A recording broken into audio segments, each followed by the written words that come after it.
भीतर की बात। निकुंज मंदिर की वह सज्जा, सज्जित निकुंज मंदिर की वह एकांतिक सुरम्यता।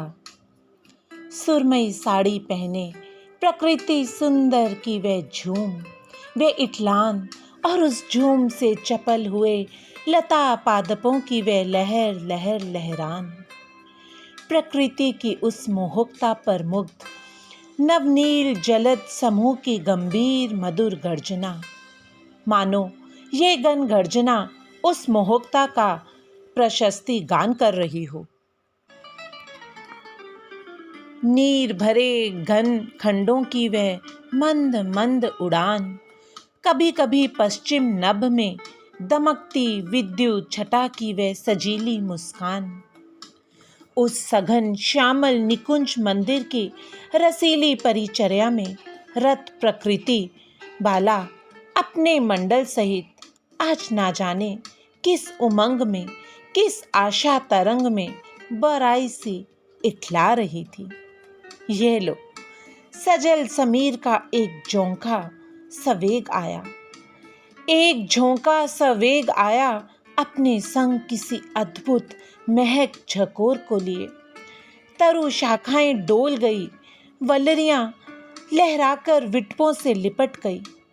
समीर झकोर से दोलित उन विटप वल्लरियों की लहरान लिपटान की अवलोक मंद मंद गति से निकुंज की ओर आते रसिक शेखर ने संग संग आती रसीली राधिका की ओर रहस्यमय भरी बंक चितवन से अवलोका।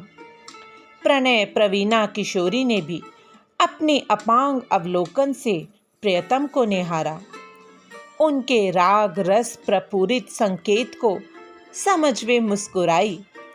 अधर दलों के अरुणिम विकास में प्रणय सुरा की भीनी सुवास पा रसा अविष्ट प्रियतम पुलक उठे।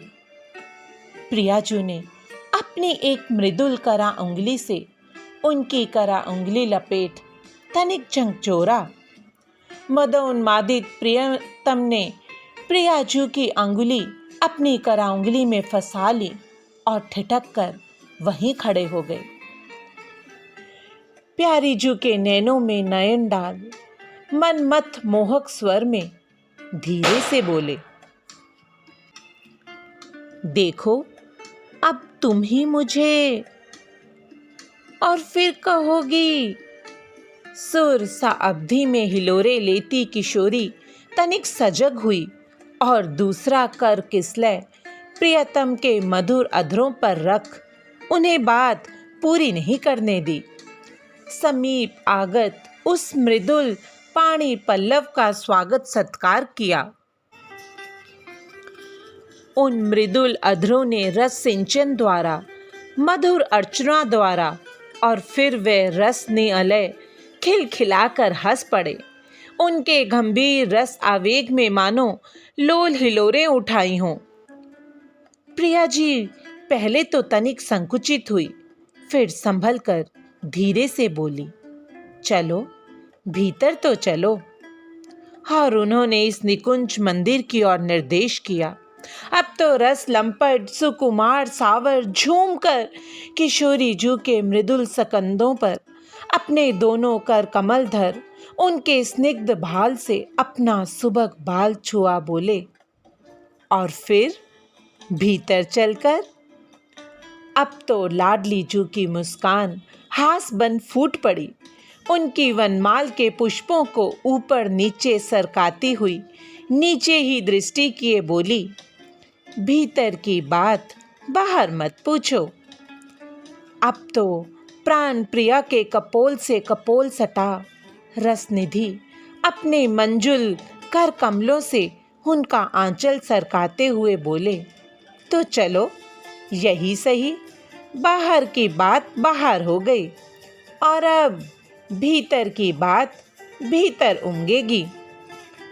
अब तो प्राण वल्लभा का कर थाम वे राग रस सिंधु किसी नशे में चूर लड़खड़ाते डगमगाते से पग बढ़ाने लगे उस निकुंज मंदिर की ओर।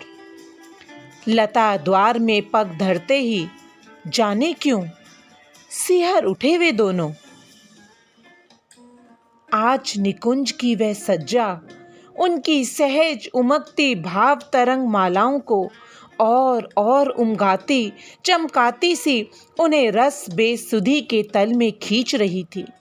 उससे खिंचे वे रस आवेग में पूरित युगल भीतर पहुंच मदन तलब पर आसीन हो गए। भीतर की भात ने भीतर तक के राग रहस्य की, रति रस विभव की, सुरस संपदा की कुंजी इन रसाधिपति को सौंप दी। कंदर्प कपाट उन्मुक्त करने में आज विशेष श्रम नहीं हुआ। रस राशि की उपलब्धि में अधिक विलंब नहीं हुआ और वे रसाधिपति उस रस निधि में विलसित, भीतर की भात से भीतर तक मंजित, मेघों की गरज दामिनी की लरज का सरस सहयोग पा कंदर्प केली आज पूरे वेग से उमग रही थी। नव सज्जित निकुंज मत मंजित युगल रस रंचित रति रस केली। आज की प्रथम सेवा। आज प्रियाजू के किन्हीं 5 अंगों की विशेषणों सहित वर्णन करें। उदाहरण, रस व्यग्र मृदुल अधर आगे बढ़ उमक कर अधरों से गिरती मदिरा धारा को समेट लेने की चेष्टा करते हुए, अनयारे रत्नारे नयन हिया में बाण से बीनते हुए, चंद्र द्युति कांति युक्त भाल, रस आतुर हुई दामिनी, घन के अंक से निकली अलकावली, शुक के चोंच जैसी तीखी नासिका प्रियतम के हृदय को क्षत विक्षत करती हुई। इसी तरह आप सखियां भी किन्हीं 5 सुकोमल अंगों का वर्णन करें। दूसरी सेवा। जब प्रियाजू ने कहा भीतर की बात बाहर मत पूछो, तब प्रियतम के भीतर की दशा का वर्णन करें। तीसरी सेवा। लता द्वार में पग धरते ही युगलवर सिहर उठे निकुंज की उस सज्जा को देख, तो आप सखी ने वो निकुंज ऐसा क्या विशेष सजाया है, उसका वर्णन करें। बोलो युगल सरकार की जय।